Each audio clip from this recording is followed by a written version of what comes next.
আল্লাহর নবী একদিন দাঁড়িয়ে আছে, এমত অবস্থায় কিছু লোক নবীর কাছে এসেছেন। কিছু লোক নবীর কাছে এসে বলছে, ইয়া রাসূলুল্লাহ, আমরা আল্লাহকে 100 ভাগ বিশ্বাস করি। কত ভাগ? মানে 100%, 100 ভাগ বিশ্বাস করি আল্লাহকে। আর একটা জ্বলন্ত প্রমাণ দিচ্ছে, শুনে নিন। জ্বলন্ত প্রমাণ, স্ত্রীর পেটে বাচ্চা, স্ত্রীর পেটে বাচ্চা, 9 মাস বাচ্চা হয়ে গেছে, পেটে 1 মাস বাকি। তো ও ডাক্তারকে বলছে, স্যার আমার বইয়ের পেটের বাচ্চা নরমালে না সিজারে? তা ডাক্তার বলল, এই তোর বইয়ের পেটের বাচ্চা মোটামুটি আল্ট্রাসোনোগ্রাফি করে ব্লাড টেস্ট করে যা বুঝছি তোর বইয়ের পেটের বাচ্চা হবে নরমালে। তা ও তখন বলছে, স্যার নরমালে বাচ্চা হলে কত টাকা খরচা? তো ডাক্তার বলল, ধরে নে 20,000 টাকা।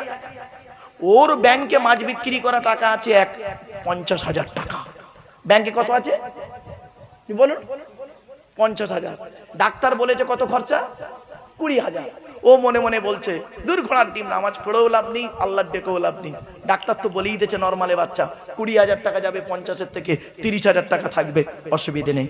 বিন্দাস ঘুরছে, বিন্দাস ঘুরছে। হঠাৎ যেদিন বাচ্চা হবে প্রসব বেদনা উঠেছে ওর বইয়ের। ও তখন ডাক্তারকে ফোন করেছে, স্যার আমি অমুক পেশেন্টের স্বামী বলছি। হ্যাঁ বল বল বল বল, কি হয়েছে? স্যার আমার বইয়ের পেন উঠেছে, মানে বেদনা উঠেছে। ডাক্তার বলল, এক্ষুনি তুই বেড়া চাপায় অমুক একটা নার্সিং হোমে নিয়ে চলে আয়। ও তাড়াতাড়ি করে বউকে নিয়ে নার্সিং হোমে চলে গেল। ডাক্তার ঘুম থেকে উঠে সঙ্গে সঙ্গে নার্সিং হোমে এসে ওটির একটা ড্রেস আছে, ড্রেস পরে ওর বউকে নিয়ে ওটিতে ঢুকে গেল, মানে অপারেশন থিয়েটার, ওটিতে ঢুকে গেল। ওটির সামনে একটা বেঞ্চি থাকে, ও সেই বেঞ্চির সামনে বেঞ্চিতে বসে থাকে, ঠিক না বেটি? এবার আপনারা বলুন, এখানে বসে বসে বলুন দেখি, ফিলিংসটা তৈরি করুন, ফিলিংসটা তৈরি করুন, ভাবুন, চিন্তাটা করুন। ও ওই ওটির বাইরে বসে বেঞ্চিতে বসে বসে কি করে বলুন? কি করে খালি দেখুন, আমার দিকে তাকান, খালি এমন করবে টেনশনে।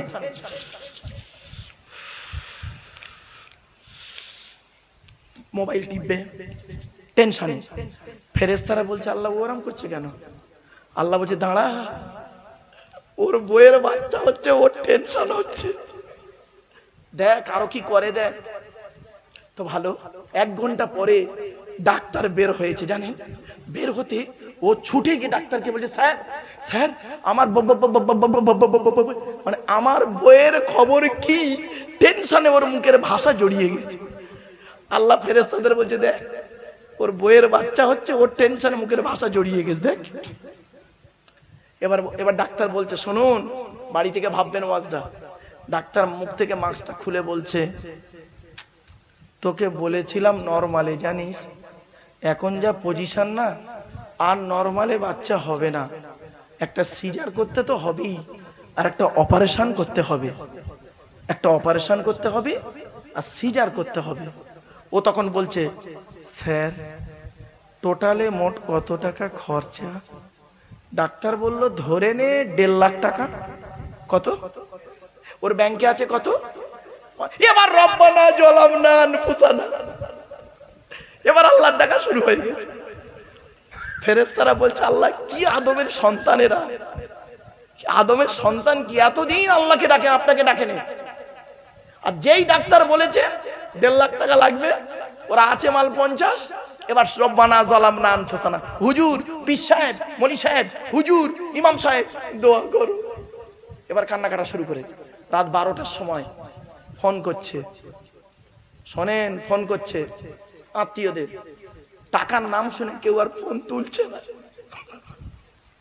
আর কেউ শুনছে না। হ্যালো, কে বলছো? আমি তোর দাদা বলছি রে। হ্যাঁ বলো দাদা, কি হয়েছে? তোর ভাবি নার্সিং হোমে।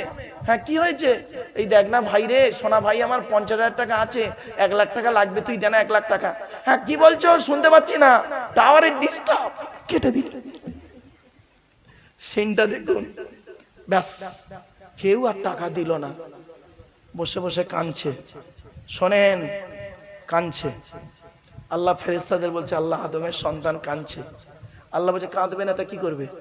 কাঁদবে না তা কি করবে? ওর বইয়ের পেটে 10 মাস 10 দিন বাচ্চা ছিল।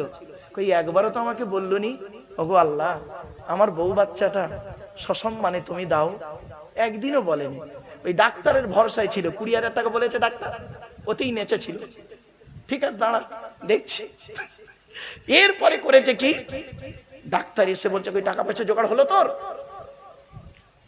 না স্যার আপনার দুটো পায়ে ধরি, স্যার আপনি অপারেশনটা করুন স্যার। তখন ডাক্তার বলছে দাদা দাদা পায়ে ধরেছি, দাদা দাদা তোর বাড়ি কোথায় রে? স্যার ওই হাজি পেট্রোল পাম্প বলতে নাকি, হাজি পেট্রোল পাম্পের উল্টো দিকে। ও ওই তুই উমুকের ছেলে না? হ্যাঁ স্যার। শোন শোন, তোর বাপ আর আমি এই বেড়াচাপা প্রাইমারি স্কুলে পড়তাম রে। আমি 4 পাস করে মিশনে গেলাম, মিশনে গিয়ে ডাক্তারি পড়ে এলাম। আর তোর বাপ করলো কি, ওই জমি জায়গায় লোকের গোঁজা মারতে মারতে বুড়ো হয়ে মরে গেল। রাগ করবেন না, বাড়ি থেকে ভাববেন। আচ্ছা কাঁদিস নি, তুই এক কাজ কর, তোর আল্লাহকে ডাক, তোর আল্লাহকে ডাক, আমি আবার একবার দেখি। ফের ডাক্তার করেছে কি, ওটির মধ্যে ঢুকেছে। এবারে বলুন, ও বাইরে কিন্তু বসে আছে। তারপরে ও কি করে বলুন? প্রথম চটকাতে এরকম করছিল, তারপরে কি করে শুনবেন? শুনে নিন, খালি অ্যাটিটিউডটা দেখুন, বাস্তব আজ শুনে নিন। ও কি করে শুনবেন? ডাক্তার ঢুকেছে ফের, ও খালি বলে আল্লাহ আমার বউ বাচ্চা যদি বেঁচে আসে মসজিদে 1 লাখ টাকা দান করব, আল্লাহ মাদ্রাসায় 1 লাখ টাকা দান করব, গরিবদের 50,000 টাকা দান করব। তা ফেরেশতারা বলে আল্লাহ এত দান করবে বলছে, আল্লাহ বলছে চিটিংবাজ, একটাও বলতে করবে না, একটাও দান করবে না, মুখে বলছে, শুধু মুখে বলছে দান করবে না। দেখবি দেখবি প্রমাণ কেমন নিবি? আল্লাহ বলছে দেখবি, ফেরেশতারা দেখবি, প্রমাণ দিচ্ছি দেখ। ঠিক ভোর 3টের সময় ডাক্তার বের হয়েছে। ও ভোর 3টের সময় ডাক্তার এসে না, ও সামনে ঠিক এইভাবে দাঁড়িয়ে আছে, মাথা হেট করে। ও মনে করে যে আমার বউ বাচ্চা মরে গেছে, ওই জন্য ডাক্তার চুপ। কিছুক্ষণ পরে ডাক্তার চিন্তা করে মুখ থেকে মাস্কটা খুলে বলছে তোর কপাল খুব ভালো জানিস, তোর বইয়ের পেটের বাচ্চা নরমালে হয়েছে আর বেটা ছেলে হয়েছে। পট করে ও কি বললো জানেন? স্যার আপনি ছিলেন বলে আমার বউ বাচ্চা বেঁচে গেছে, নইলে মরে যেত। ঠিক না বেটি? কোরআন কি বলছে দেখি, ফাইজা মাসাল ইনসানা দুররু দাআনা লিজামবিহি আও কাইদান আও কাইমা ফালাম্মা কাশাফনা আনহু দুররাহু মাররা কাআল্লাম ইয়াদউনা ইলা দুরনিম মাসসা। 11 নম্বর পারা 7 নম্বর পৃষ্ঠার একেবারে 10 নম্বর লাইন, সূরার নাম সূরা ইউনূসের 12 নম্বর আয়াত। আমার কথা নয় বাপ, বাস্তব উদাহরণটা তুললাম, কোরআনের আয়াতটা সেটিং করে দিলাম। আল্লাহ বলছে মানব জাতি এমন, এ আদমের সন্তানেরা এমন, আদমের সন্তানেরা এমন, এদের যখন বিপদ আপদ মুসিবত দিয়ে একটু টেস্ট করি, এরা তখন কি করে? দাঁড়িয়ে বসে শুয়ে কাকুতি মিনতি করে আমার কাছে কান্নাকাটা করে। আর যেই ওদের বিপদ থেকে উদ্ধার করে দিই, এমন ভাবে বুক ফুলিয়ে বাজারে চলে, ওর যেন কোনো রোগই হয়নি। ঠিক না বেটি? এই জন্য আল্লাহ বললেন আমার ঘরের দায়িত্ব, মসজিদের দায়িত্ব নেবে ওই লোকটা যে ব্যক্তি 100% আল্লাহকে বিশ্বাস করবে। আচ্ছা আর একটা 100% বিশ্বাসের উদাহরণ দেবো, আবার দেবো কি বলুন না?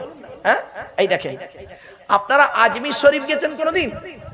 আর বলুন না, কথা বলুন একটু। আজমির শরীফ নাম শুনেছেন তো?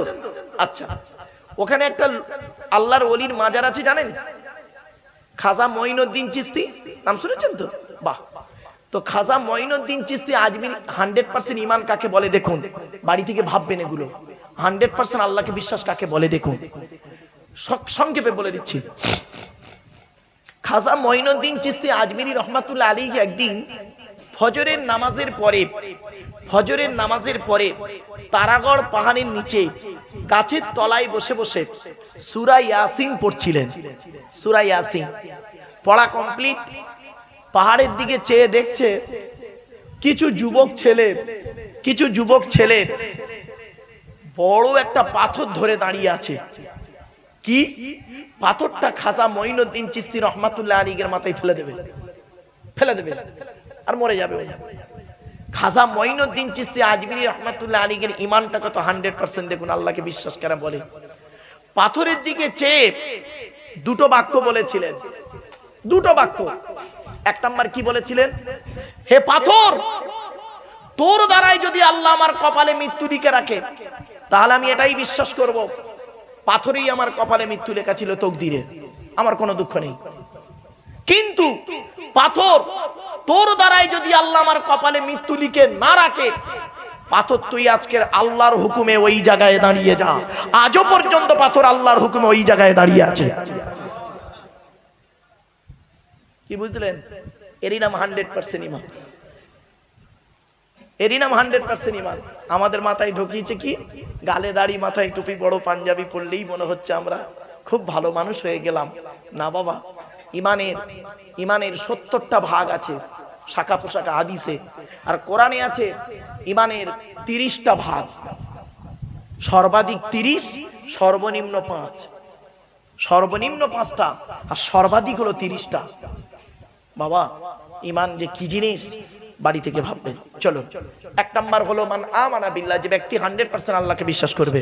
2 নাম্বার ওয়াল ইয়াউমিল আখির, কিয়ামতকে যে ব্যক্তি 100% বিশ্বাস করবে। আচ্ছা বাবা, আপনারা কিয়ামতকে বিশ্বাস করেন তো?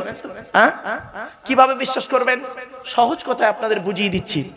এখানে যারা বসে আছেন মনে মনে এটাই ভাবুন, আমাকে কবরে শুতে হবে, কবর কাউকে ছাড়বে না, কবরে আপনাকে শুতে হবে, আমাকে শুতে হবে। ছোট্ট একটা উদাহরণ দিচ্ছি।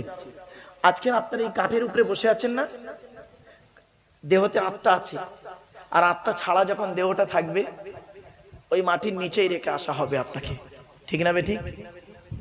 এ জীবন শুরু হয়েছে 150 টাকায়, এ জীবন শেষ হবে 1500 টাকায়। কিছু বুঝতে পারছেন আমার আওয়াজ? এ জীবন শুরু হয়েছে আমাদের কত বললো? 150 টাকায়, এ জীবন শেষ হবে 1500 টাকায়। আমার এক বন্ধু, একই ক্লাসে পড়তাম, এক কলেজে চাকরি করে, তো ওকে আমি জলসা করতে উঠে আমি খালি বলেছি এ জীবন শুরু হয়েছে 150 টাকায়, এ জীবন শেষ হবে 1500 টাকায়। তখন বন্ধু আমাকে বলছে, ভাই কি হলো? আমি প্রফেসর, আমার বউ প্রফেসর, আমার বাপ প্রফেসর, আমার মা প্রফেসর, আমরা 4 জন কলেজের প্রফেসর। তো সরকার আমাদের 1 মাসে মাইনে দেয়, সকলের মাইনে মিলে 5 লাখের উপরে, আর আপনি বললেন এই জীবন শুরু হয়েছে 150 টাকায়, এ কি করে হয়? তখন আমি অতগুলো লোকের সামনে বন্ধুটাকে বুঝিয়েছিলাম, কি বলে শুনুন। আমি বলেছিলাম, বন্ধু, যেদিন মায়ের পেট থেকে এসেছিলে সেদিন সব থেকে দামি কাপড়টা কে কিনে দিয়েছিল? তা বলছে আমার আব্বা। আমি বললাম কত দাম ছিল? বলছে 1 থেকে 150 টাকা। আমি বললাম কাপড়টা নিজে পরতে পেরেছিলে? বলছে না, অন্যই পরিয়ে দিয়েছিল। আল্লাহ বলছে আব্দুল্লাহ কিল মারুফ, যেদিন তুই মায়ের পেট থেকে এলি সেদিন যে সর্বপ্রথম কাপড়টা তুই পরানো হলো তোকে, তুই নিজে পড়তে পারলি না, অন্যই তোকে পরিয়ে দিল। এই জীবন শুরু হয়েছে তোর 150 টাকায়।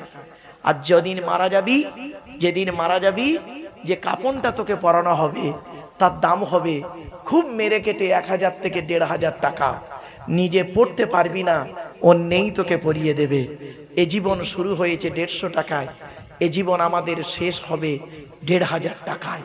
আর বাকি যা চোখ কান নাক হাত পা মুখ দিয়ে বিবেক বুদ্ধি দিয়ে গাড়ি বাড়ি বিল্ডিং জায়গা জমি করেছেন, ওই গীতার সারাংশ হয়ে গেছে। গীতার সারাংশ, গীতার সারাংশ হয়ে গেছে। গীতার সারাংশটা কি জানেন? আগেই বলে দিই বাবা, আমি একজন ছাত্র, আমি তেমন ভালো আলেম নই, তেমন কোনো বড় বক্তা নই, আমি একজন ছাত্র, 5টা ধর্মগ্রন্থের ছাত্র, তাওরাতের একজন ছাত্র, মুসা নবীর উপরে যে কিতাব নাজিল হয়েছিল তাওরাতের একজন ছাত্র, আমি ইনজিলের একজন ছাত্র যেটা ঈসা নবীর উপরে নাজিল হয়েছিল, জবুরের একজন ছাত্র যেটা দাউদ নবীর উপরে নাজিল হয়েছিল। 4 নাম্বার হলো শ্রীমতী ভগবত গীতারও একজন আমি ছাত্র, আর 5 নাম্বার হলো দ্বিহরি কোরআনের আমি একজন ছাত্র। বাস্তবটাই বলছি বাবা। গীতার সারাংশটা কি জানেন? যা হয়েছে তা ভালোই হয়েছে, যা হচ্ছে তা ভালোই হচ্ছে, যা হবে তা ভালোই হবে। কি হারিয়েছে তোমাদের? কাঁদছো? কি হারিয়েছে? কাঁদছো? ছেলে ভাত দেয় না কাঁদছো? স্বামী স্ত্রী ঝামেলা হয়েছে কাঁদছো? ব্যবসায় লস হয়ে গেছে কাঁদছো? শরীর খুব অসুস্থ কাঁদছো? শুনে নাও, যা নিয়েছো, যা তুমি নিয়েছো এই পৃথিবী থেকেই নিয়েছো, ঠিক না বেঠিক? যা দিয়েছো এই পৃথিবীতেই তুমি দিয়েছো, এখান থেকে নিয়েছো, এখানেই তুমি দিয়েছো। যেটা তোমার আজকের আছে, গতকাল সেটা অন্যের ছিল, আজ তোমার আছে। তুমি আজ মারা যাও, আগামী কাল সেটা অন্যের হয়ে যাবে।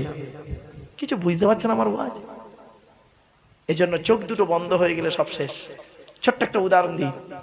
বাবা, আপনাদের এলাকায় কোনো মানুষ মরে গেলে আপনারা কি করেন?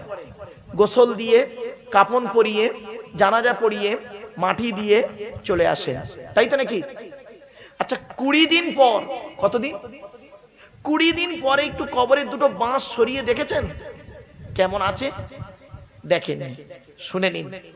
মানুষকে যখন মাটি দিয়ে আসা হয়, মাটি দিয়ে আসার পরে সর্বপ্রথম 72 ঘন্টা পর এই নাকটা পচতে শুরু করে। নাক প্রথম পচতে শুরু করে। শুনে নিন, আমি একজন গবেষক বাপ, আমার গাড়ির সামনে একটা বোর্ড লাগানো আছে, দেখবেন, ওয়ার্ল্ড হিউম্যান রাইটস কাউন্সিল, বিশ্ব মানবাধিকার পরিষদ, তার আমি হতভাগে একজন ন্যাশনাল প্রেসিডেন্ট দিল্লিতে। বাস্তবটাই বলছি বাপ, শুনে নিন। সর্বপ্রথম এই নাকটা পচে। এজন্য মানব দেহ যখন গরম হয়, সর্বপ্রথম কোন অঙ্গটা ঘামে? বাড়ি থেকে ভাববেন। এরপরে 6 থেকে 8 দিন পর মাথার চুলগুলো, গায়ের লোমগুলো, হাতের নখগুলো খসে খসে পড়ে যায়। 10 থেকে 12 দিন পর মাথার ব্রেনটা পচে গিয়ে নাক দিয়ে, কান দিয়ে, গাল দিয়ে গড়াতে থাকে। 18 থেকে 20 দিন পর পেটটা ফেটে যায়, পোকায় তৈরি হয়। 2 মাস পর সমস্ত চামড়া মাংস পোকায় খেয়ে নেয়। 6 মাস পর হাড়গুলো আলাদা হয়ে যায়। 1 বছর পর দেহের কয়েক কটা হাড় ছাড়া বাকি সব পোকায় খেয়ে নেয়। কোথায় গেল সুন্দরী নারী ও সুন্দর যুবক? কোথায় গেল তোমার দেহ? মাটির দেহ মাটি হবে, পুড়ে হবে ছাই। এ দেহ পচা দেহ, গরব কিসের ভাই? বাড়ি থেকে ভাববেন একটু। এমন দেহ এখানে বসে করুন যে দেহটা মাটির নিচে গেলে পচবে না, টাটকা থাকবে। চলুন, কয়েক কটা দেহ মাটির নিচেই পচে না, মাটি খেতে পারে না, টাটকা থাকে, পচে না। সেই দেহগুলোর মধ্যে একটা দেহ যেন আমার আপনার হয়। চলুন, আমি দেহগুলোর নাম বলছি, চলুন বলবো, চলুন। 1 নাম্বার হলো নবীদের দেহ মোবারক মাটি খেতে পারে না, টাটকা থাকে। জোরে বলো। তা আমরা কেউ নবী হতে পারবো না, শেষ নবী হয়ে গেছে, আর নবী হবে না। 1 নাম্বার বাদ। 2 নাম্বার হলো শহীদানদের দেহ মোবারক মাটি খেতে পারে না, টাটকা থাকে। জোরে বলুন। আমরা শহীদ হয়ে মরতে পারবো কি তা জানি না। হয়ে গেল 2 নাম্বার। 3 নাম্বার, মোকাম্মাল কোরআনে হাফেজের দেহ, মোকাম্মাল কোরআনে হাফেজের দেহ মাটি খেতে পারে না। ছাড়া আমার হাফেজ সাহেব নয় বাবা, ওই হাফেজ সাহেব হয়ে মসজিদে ইমামতি করছে, পাশের বাড়ির মেয়েটার প্রেগনেন্ট করে দিল, ওই ছাড়া হাফেজ সাহেবের কথা বলিনি বাবা।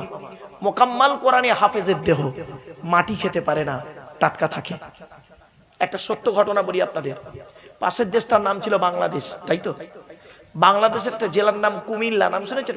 কুমিল্লা আমি গিয়েছি তো। কুমিল্লা জেলায় ছেলেটার বাড়ি, 14 বছরের বাচ্চা ছেলে, 14 বছরের বাচ্চা ছেলে এই কোরআন মুখস্থ করে পাগড়ি নিয়ে বাড়ি এসছে।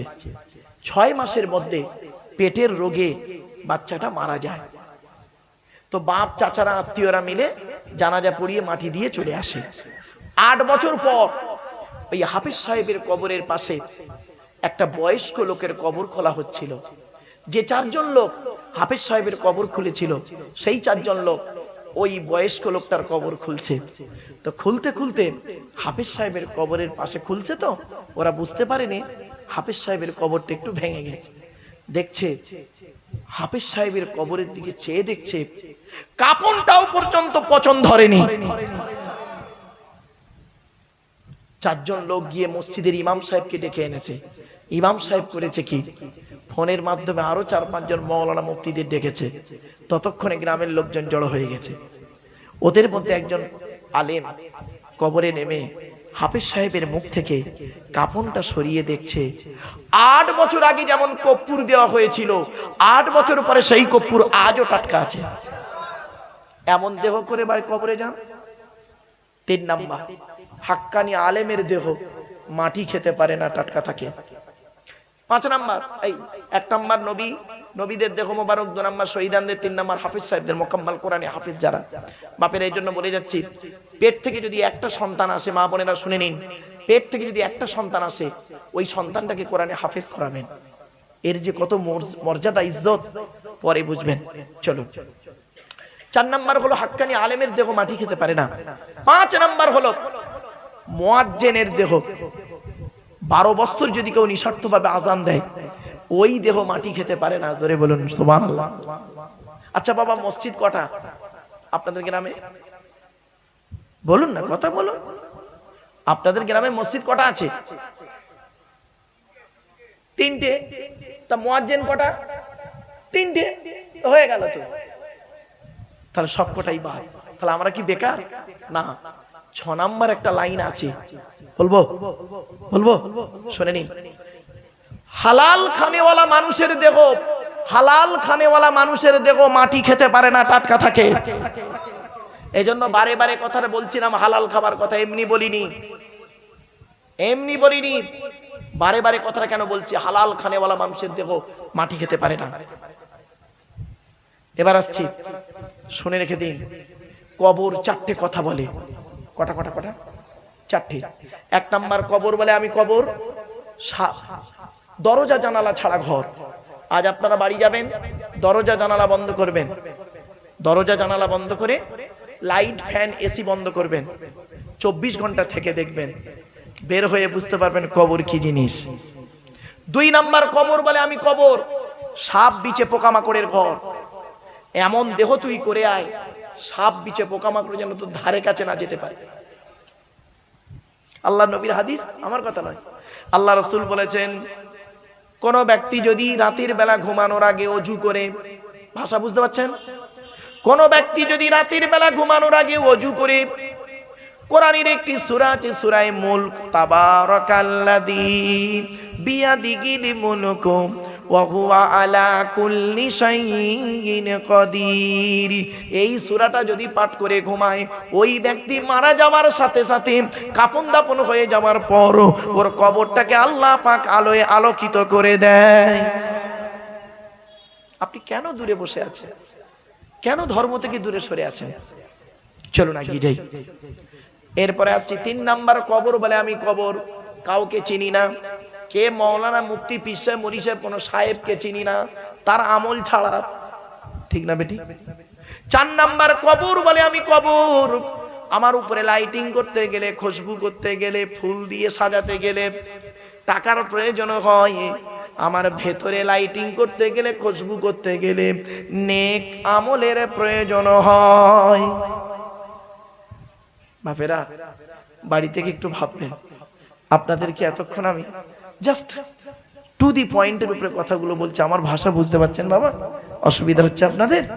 আর একটু হবে না? বন্ধ করে দেবো? বলো, আর একটু হবে? একবার দরুদ শরীফ, আল্লাহুম্মা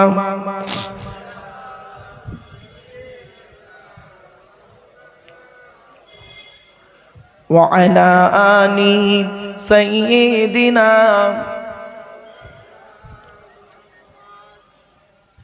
আমরা আল্লাহর কোরআনের আলোচনা করছি, তাই তো নাকি? বলুন, আল্লাহর সৃষ্টি নিয়ে আলোচনা করছি, কিন্তু যার আলোচনা করছি তার পরিচয় জানি না। যার আলোচনা করছি তার পরিচয় জানি না।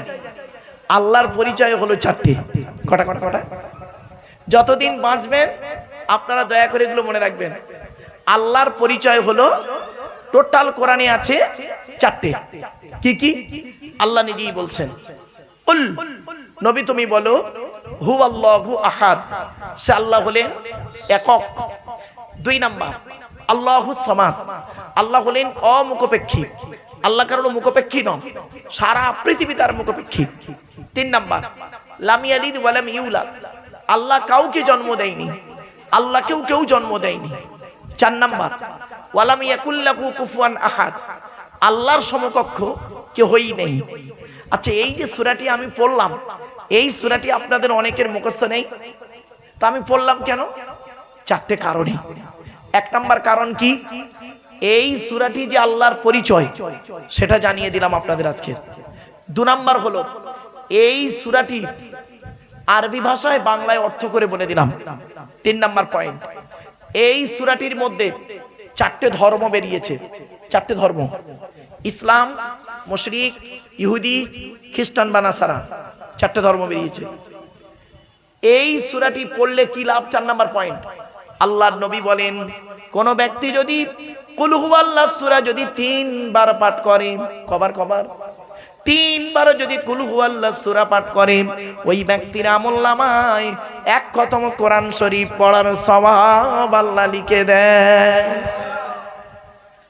আল্লাহর নবীর কাছে একজন ব্যক্তি এসে বলছে, ইয়া রাসূলুল্লাহ, আমি কোরআনকে অত্যন্ত ভালোবাসি, কোরআনকে অত্যন্ত ভালোবাসি। তো নবীজি বললেন, বাহ, খুব ভালো জিনিস। তো লোকটি বললেন, ইয়া রাসূলুল্লাহ, কোরআনের মধ্য থেকে একটা সূরা আছে, ওই সূরাটাকে আমি খুব বেশি ভালোবাসি। টোটাল কোরআন ভালোবাসি, তার মধ্যে থেকে ওই সূরাটাকে খুব বেশি ভালোবাসি। ওই সূরাটার মতো আর কোন সূরাকে অত ভালোবাসি না। তো নবীজি বললেন, তাই নাকি?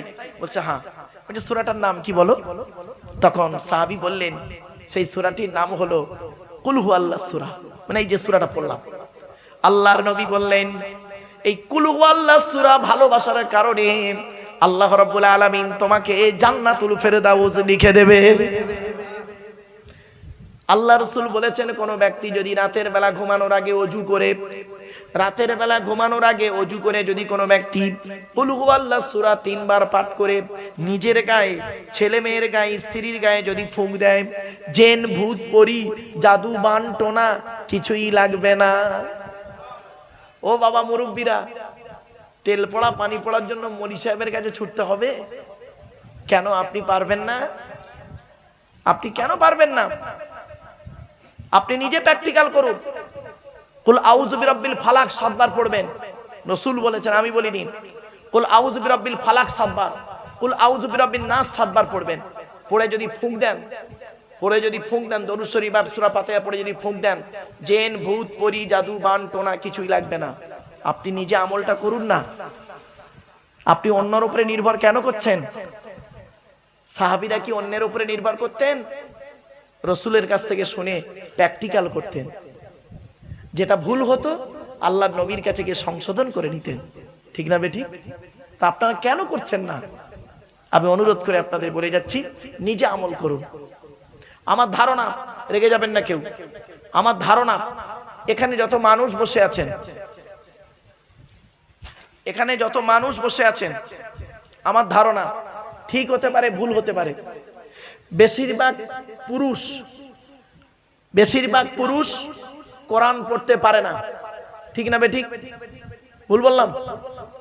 এখানে যত মানুষ বসে আছেন, আমার ধারণা ঠিক হতে পারে, ভুল হতে পারে। বেশিরভাগ পুরুষ কোরআন পড়তে পারে না। আর এখানে যত নারীদের বসার জায়গা আছে তো নাকি?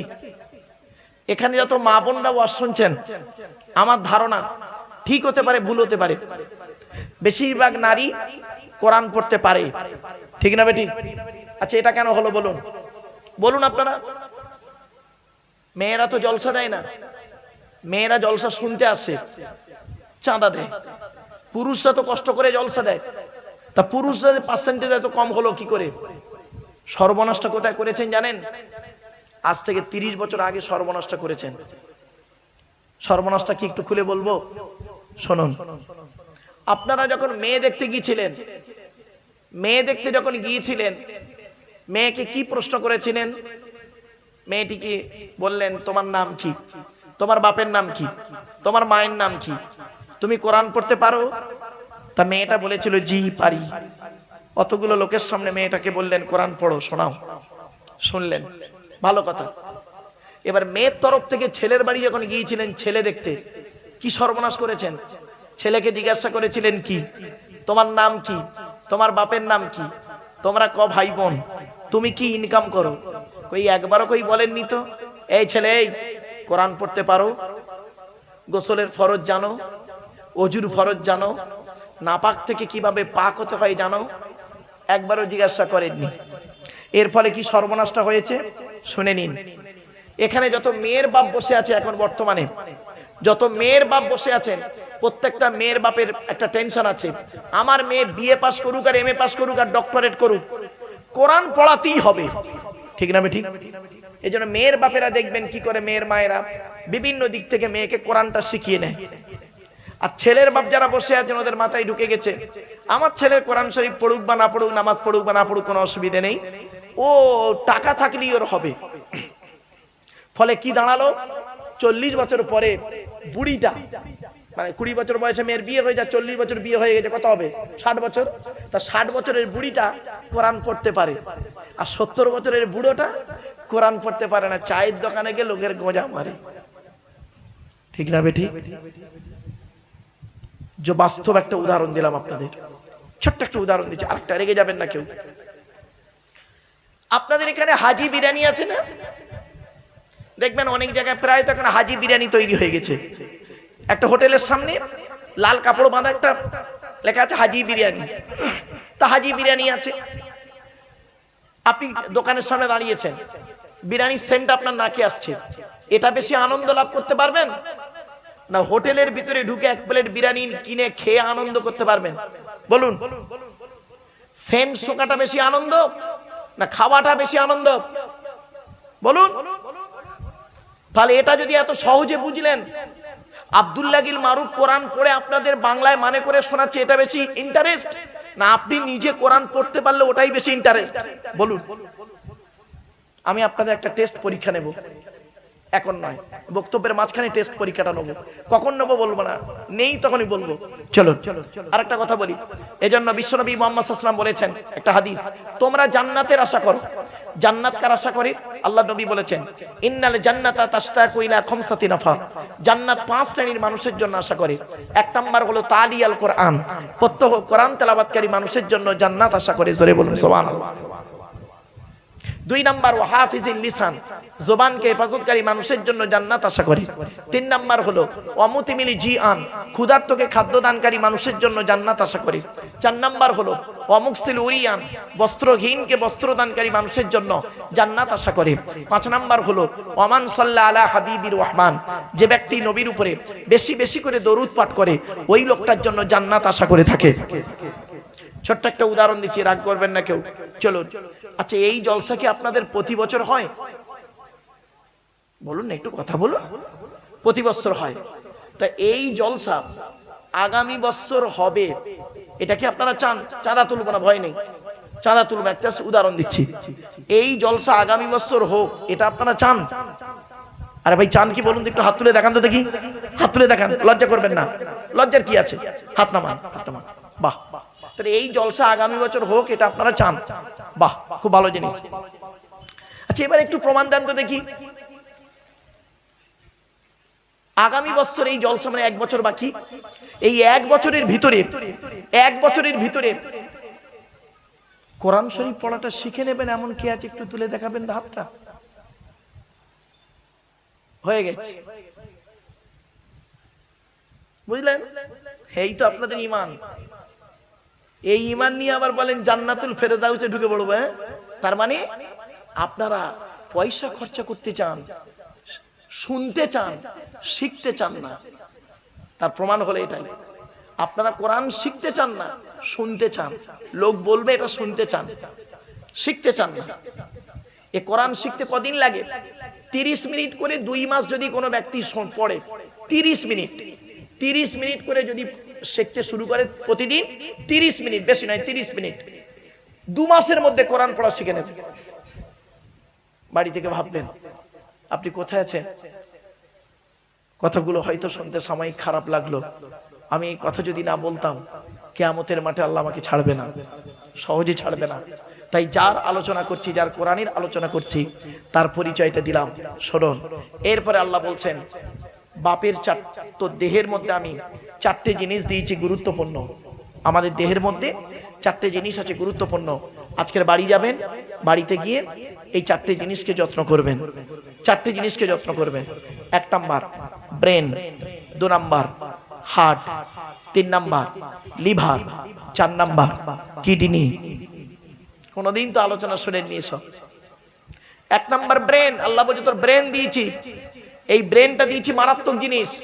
এই ব্রেনটাকে একটু চিন্তা করবি, ভালো ভালো চিন্তা করবি, জান্নাতের চিন্তা করবি, জাহান্নামের ভয় করবি, আমার সৃষ্টি নিয়ে গবেষণা করবি, তোর মেধা শক্তি বাড়িয়ে দেবো। আর সেই সব না করে কি করেন, কার মারবো, কার ধরবো, কার গোজা মারবো, এইসব করেছেন। তা আপনার ব্রেনটা কি করে খেলবে? আল্লাহ আপনার ব্রেন দিয়েছে, আল্লাহ বলছে তুই একবার চিন্তা করলি না। ছোট্ট একটা উদাহরণ দিচ্ছি। আচ্ছা বাপেরা বলুন তো দেখি, ভাতের রং সাদা না কালো? সাদা। আর পায়খানা রংটা হলুদ না লাল? কেন? একবার ভাবলেন না এখানে বসে যে ভাতের রং সাদা আর পায়খানা রংটা হলুদ হলো কি করে? পেটে কতটা হলুদ রং আছে একবারও ভাবলেন না? আল্লাহ বলছে তুই চিন্তা কর তোর সিস্টেমটা কি। তুই গাল দিয়ে খাবি, 22 ফিট লম্বা নাড়ির ভিতর দিয়ে পচিয়ে পচিয়ে পচিয়ে পচিয়ে পচিয়ে পচিয়ে ইউরিনটাকে সামনের দিক থেকে বের করিস, স্টুল পায়খানাটাকে পেছন দিক থেকে বের করিস। মানে পেচ্ছাপটা সামনের দিক থেকে বেরোয়, পায়খানাটা পেছন দিক থেকে বেরোয়। এটাই তো সিস্টেম। তুই একবার ভেবে দেখ, এই পৃথিবীতে একটা প্রাণী তৈরি করেছি, গাল দিয়ে খায়, গাল দিয়ে বের করে দেয়। ঠিক না বেটি? জানেন না? না বাদুড়, বাদুড়। আল্লাহ বলে তোর সিস্টেমটা কি? তুই যে খাবারটা খেলি 22 ফিট লম্বা নাড়ির ভিতর দিয়ে হজম করে বের করলি। একবার চিন্তা কর, এই পৃথিবীতে একটা প্রাণী আছে পিঁপড়ে, সেও খেয়ে হজম করে বের করে, তার কত ফিট লম্বা নাড়ি আছে। একটা কেঁচো, সেও খেয়ে হজম করে বের করে, কত ফিট লম্বা নাড়ি আছে, খেয়াল কর। আল্লাহ বলছে তুই একবার চিন্তা কর, 1 টাকার কয়েনের ডাইস থেকে, দাঁড়ান, 1 টাকার কয়েনের ডাইস থেকে 2 টাকার কয়েন বের করার ক্ষমতা তোর নেই, তোর বাবারও নেই। আমি আল্লাহ কত বড় বৈজ্ঞানিক, একবার লক্ষ্য করে দেখ। তোর একটা মা একটা বাপ থেকে তোরা 5টা ভাই বোন হলি, 5টা 5 রকম দেখতে, কার গায়ের রং আলাদা, মুখের ভাষা আলাদা, এমনকি চোখের রেটিনাটাও আলাদা, ফিঙ্গারপ্রিন্টটাও আলাদা। কে নারী কে পুরুষ একবারও ভাবলিনি? এই চিন্তা আমাদের মধ্যে নেই। এই চিন্তা যারা করেছেন তারা উন্নতির চরম শিখরে পৌঁছে গেছে। আমরা তো করিনি। আমাদের মাইন্ডটা নিচু নিচু, লোকের ক্ষতি করবো, গোঁজা মারবো, এইরকম চিন্তা ভাবনা। এই জন্য উদার মনোভাব নিয়ে আপনি গবেষণার দিকে যান। চলুন। তাই 1 নাম্বার হলো ব্রেন, আল্লাহ বলছে তোর ব্রেনটাকে যত্ন কর। 2 নাম্বার হলো হার্ট, এটাকে যত্ন করবি, এটা ব্লক হয়ে গেলে শেষ। 3 নাম্বার লিভার, এই লিভারটাকে ঠিক রাখার জন্য পৃথিবীতে 2টো খাবার তৈরি করেছি। আল্লাহ বলছেন 2টো খাবার তৈরি করেছি তোর জন্য পৃথিবীতে, ওই লিভারটাকে ঠিক রাখার জন্য। একটা ফল, একটা সবজি। সবজিটার নাম কি জানেন? পেঁপে। পেঁপে কি বললাম? পেঁপে। পাকা কাঁচা উভয় খাবেন, লিভার ঠিক থাকবে। আর ফলটার নাম কি? বাতাবি লেবু। বাতাবি লেবু কোনোদিন তো ভাবেন। এরপরে আল্লাহ বলছে 2টো কিডনি দিয়েছি, 2টো কিডনি, 2টো কিডনি দিয়েছি তোর। একটা যদি কোনো সময় খারাপ হয়ে যায়, পৃথিবীতে চলার জীবনে একটা যদি খারাপ হয়ে যায়, আর একটা দিয়ে তুই কাজ চালিয়ে নিতে পারবি। আর 2টোই যদি খারাপ হয়ে যায়, বাঁচার আশা ছেড়ে দিবি, ডায়ালিসিস করতে করতে শেষ। এরপরে আল্লাহ বলছেন শোন, তোর দেহের মধ্যে আমি 9টা ছিদ্র দিয়েছি। কটা কটা কটা? 9টা ছিদ্র। আমাদের টোটাল দেহের মধ্যে 9টা ছিদ্র আছে। এই 9টা ছিদ্র কি কি? 2 চোখ, 2 নাক, 2 কান, একটা গাল, 7টা সামনে পেছনে। এই 9টা ছিদ্রের যে কোনো একটা ছিদ্রের মাধ্যমে ফেরেশতার দ্বারা আল্লাহ পাক আত্মা বের করে নেয়। আপনাদের এলাকায় অনেক মানুষ মরে গেছে, দেখবেন লোকটা মরে গেছে, গিয়ে দেখবেন পেশাব ফিরে ফেলেছে, বুঝে নেবেন আত্মাটাও পেশাবের রাস্তা দিয়ে বেরিয়ে গেছে। কোথায় আছেন? লোকটা মরে গেছে, দেখবেন পায়খানা ফিরে ফেলেছে, বুঝে নেবেন আত্মাটা ওর পায়খানা রাস্তা দিয়ে বেরিয়ে গেছে। লোকটা মরে গেছে, চোখটা চেয়ে আছে।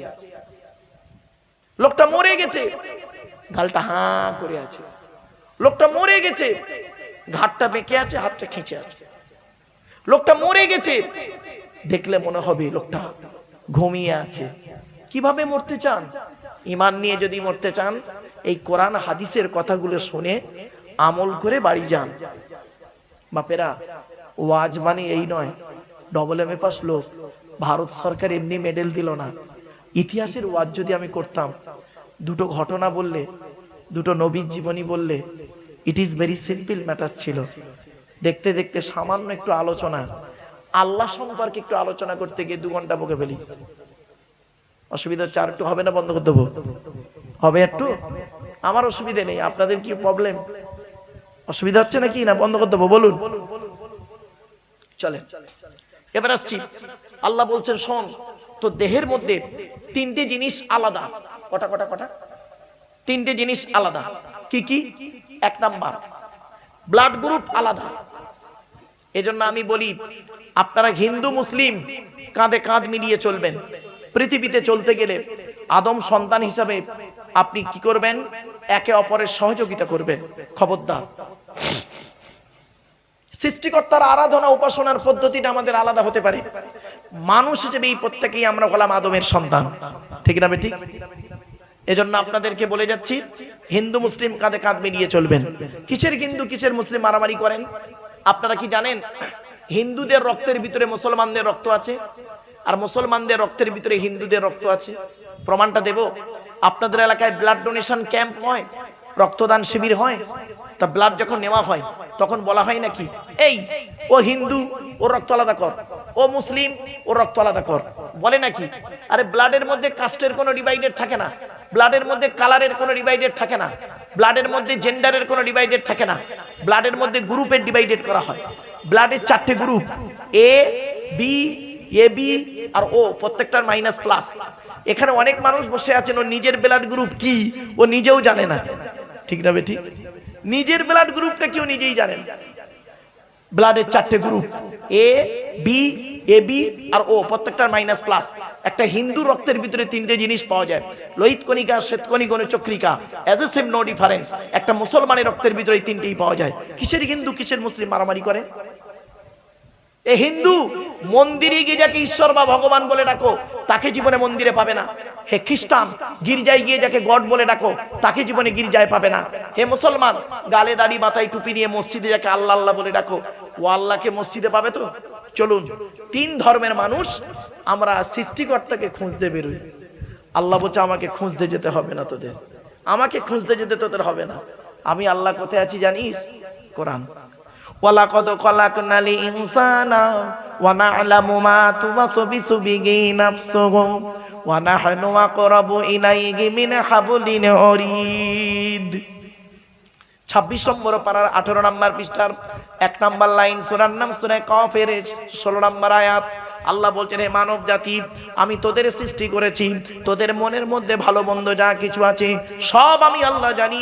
বান্দা যেন কোনোদিন ভাববি না আমি আল্লাহ অনেক দূরে, না না না,